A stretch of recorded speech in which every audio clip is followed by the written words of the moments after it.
Assalamualaikum warahmatullahi wabarakatuh. Selamat pagi, bertemu kembali di mata kuliah Ekonomi Pangan dan Gizi.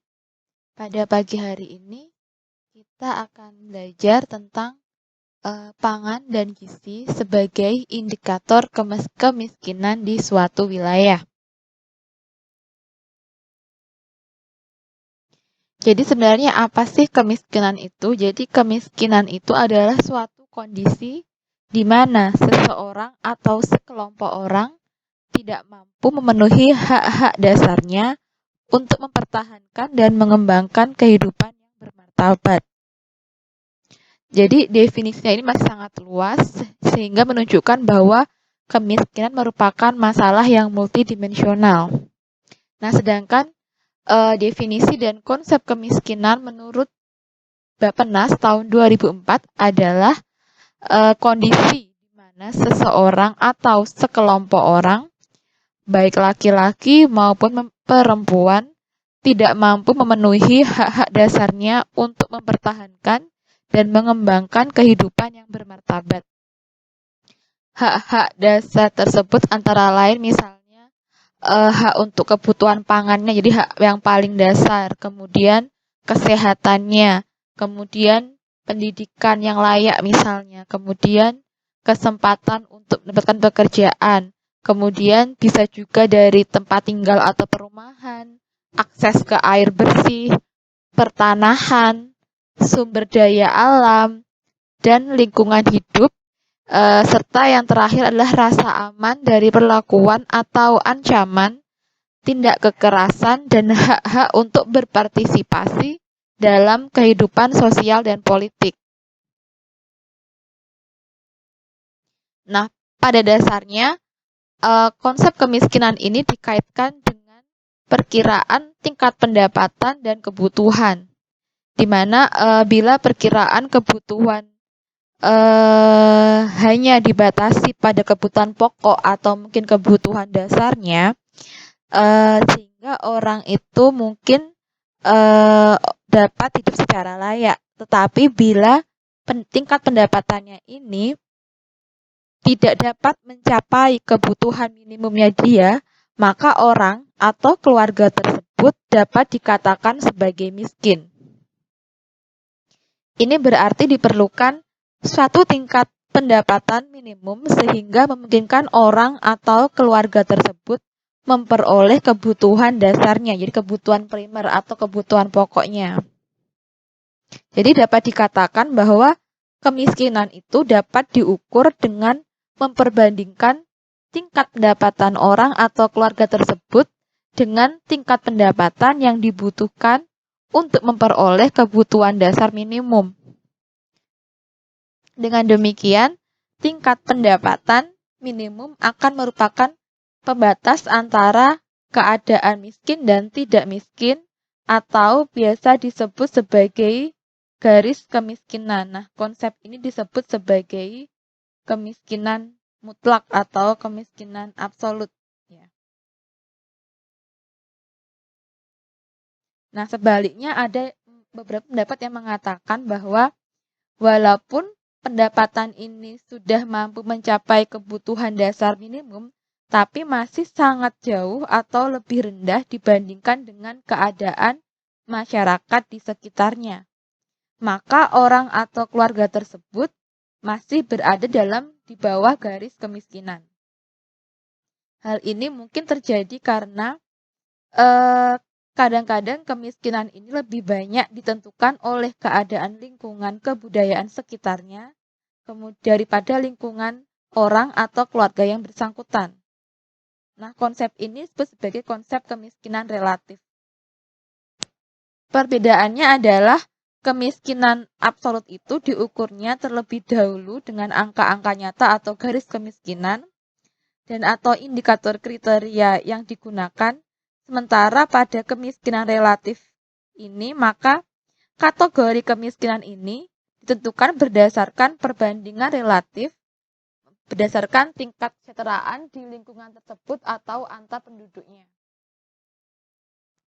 Nah, sekarang kita lanjut ke jenis-jenis kemiskinan ya. Jadi ada 4 jenis kemiskinan. Yang pertama adalah kemiskinan yang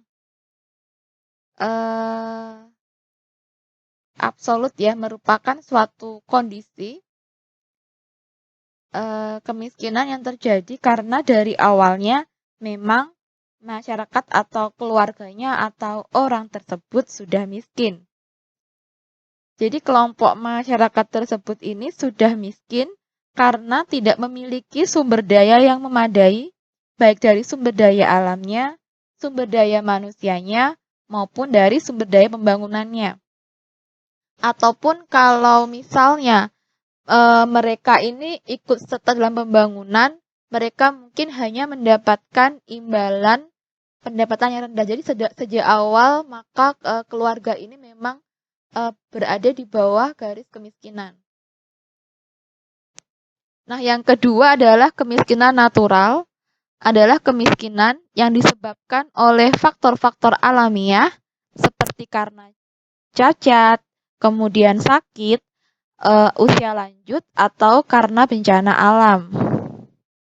Nah, kondisi kemiskinan ini biasa disebut dengan namanya persistent poverty, yaitu kemiskinan yang telah kronis dan secara turun-temurun terjadi di kelompok masyarakat atau mungkin rumah tangga atau keluarga tersebut. Nah, biasanya daerah seperti ini pada umumnya merupakan daerah yang biasanya sih sumber daya alamnya ini sangat kritis atau mungkin daerah-daerah yang mungkin tertinggal, terpencil, dan terisolir.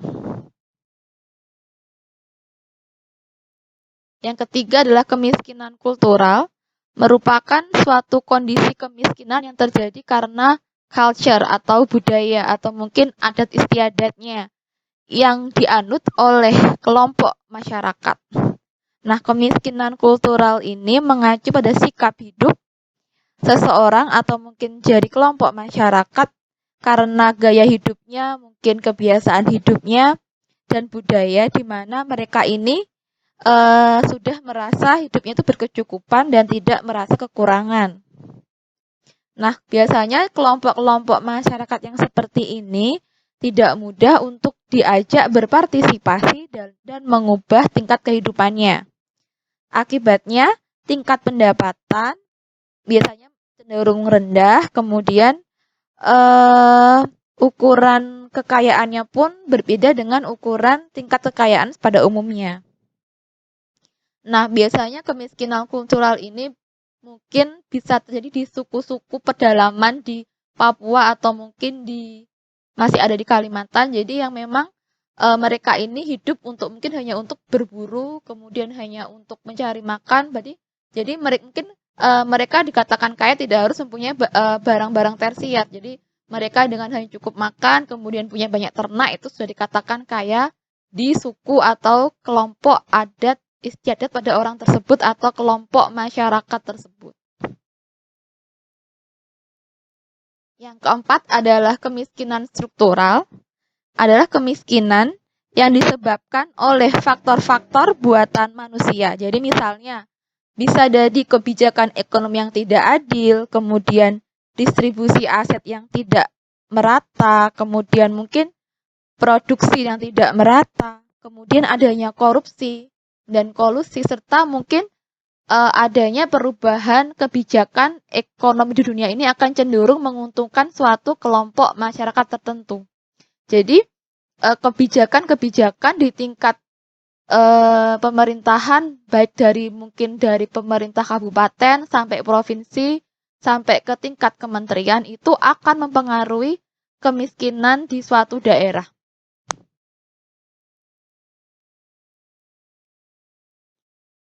Jadi munculnya kemiskinan struktural ini disebabkan biasanya karena adanya upaya untuk menanggulangi kemiskinan yang natural, yaitu dengan merencanakan berbagai jenis program dan kebijakan. Tetapi ternyata kebijakannya ini tidak merata, jadi kebijakan itu kayak istilahnya tebang pilih gitu. Jadi otomatis akan muncul namanya kemiskinan struktural. Jadi kemiskinan struktural itu berasal dari kemiskinan natural yang berusaha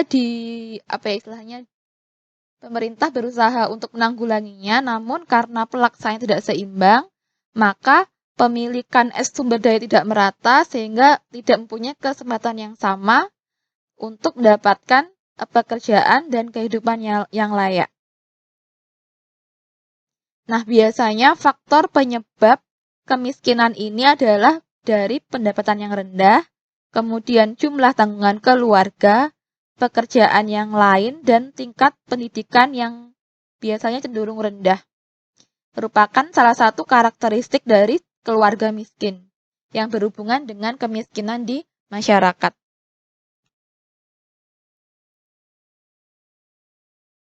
Nah, untuk mewujudkan hak-hak dasar seseorang atau sekelompok orang miskin, Bappenas ini menggunakan beberapa pendekatan untuk mengetahui beberapa indikator kemiskinan. Itu ada pendekatan kebutuhan atau pendekatan kebutuhan dasar atau basic needs approach, kemudian pendekatan pendapatan atau income approach, kemudian ada pendekatan kemampuan dasar atau human capability approach, dan pendekatan objektif serta subjektif. Jadi kalau yang pendekatan kebutuhan dasar ini jadi melihat kemiskinan sebagai suatu ketidakmampuan atau lack of capability dari mungkin seseorang, dari keluarganya, dan mungkin dari masyarakatnya dalam memenuhi kebutuhan minimal dari mulai pangannya, sandang, papan, kemudian akses untuk mendapatkan pelayanan kesehatan, pendidikan, penyediaan air bersih, dan sanitasi. Nah, indikator-indikator yang tadi itu dipertegas dengan rumusan yang konkret dari Bappenas, yaitu terbatasnya kecukupan dan mutu pangan. Ini dilihat dari stok pangan yang terbatasnya, kemudian rendahnya asupan kalori penduduk miskin, dan buruknya status gizi bayi, anak balita, dan ibu. Ditemukan bahwa sekitar 20% penduduk dengan pendapatan terendah hanya mengkonsumsi sekitar 1.571 kilokalori per hari. Kemudian ada juga kekurangan asupan kalori yaitu kurang dari 2.100 kilokalori per hari masih dialami oleh sekitar 60% penduduk berpenghasilan rendah.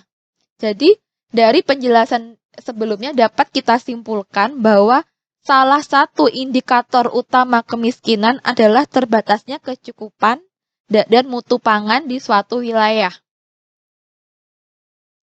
Nah, berikut merupakan kriteria miskin berdasarkan konsumsi beras menurut Sayukyo. Jadi dikatakan seseorang itu mengalami melarat jika per kilogram per orang per tahunnya itu mengkonsumsi sekitar 180 kilogram beras. Tetapi kalau di perkotaan dikatakan mengalami indikator melarat jika lebih tinggi ya, jadi sekitar 270 kg per orang per tahun. Jadi, BPS atau Badan Pusat Statistik ini menghitung angka kemiskinan lewat tingkat konsumsi penduduk atas kebutuhan dasar. Nah, perbedaannya adalah bahwa BPS ini tidak menyertakan kebutuhan dasar dengan jumlah beras. Dari sisi makanan, BPS menggunakan indikator yang direkomendasikan oleh Widyakarya Pangan dan Gizi tahun 1998, yaitu 2.100 kilokalori per orang per hari. Sedangkan dari sisi kebutuhan non-makanan, tidak hanya terbatas pada sandang dan pangan, melainkan termasuk pendidikan dan kesehatan. Nah, kenapa kita harus belajar tentang kemiskinan, pengertiannya, bahkan mulai dari indikatornya, karena ada hubungan antara pangan, gizi dengan kemiskinan. Jadi menurut Maxwell dan Frankenberger tahun 1992, menggabungkan antara pangsa pangan, dan kecukupan energi untuk mengklasifikasikan ketahanan pangan rumah tangga menjadi 4 kategori, yaitu tahan pangan, rentan pangan, kurang pangan, dan rawan pangan. Yang pertama adalah rumah tangga yang mempunyai pangsa pangan 60% ke bawah dengan kecukupan energi di atas 80% dikategorikan sebagai rumah tangga yang tahan pangan. Rumah tangga tahan pangan ini memiliki kemampuan untuk mencukupi konsumsi energi, selain karena mempunyai akses yang tinggi secara ekonomi, juga memiliki akses secara fisik yang juga memadai. Yang kedua, jika pangsa pangan di atas 60% dan konsumsi energi di atas 80%, maka dikategorikan sebagai rentan pangan. Rumah tangga yang rentan pangan mempunyai kondisi di mana terpenuhinya kecukupan energi dalam rumah tangga, namun pendapatan rumah tangganya itu relatif rendah, sehingga berpotensi menjadi kekurangan pangan karena akses ekonominya yang sangat rendah. Yang ketiga, jika pangsa pangan 60% ke bawah dan kecukupan energi 80% ke bawah, dikategorikan sebagai kurang pangan.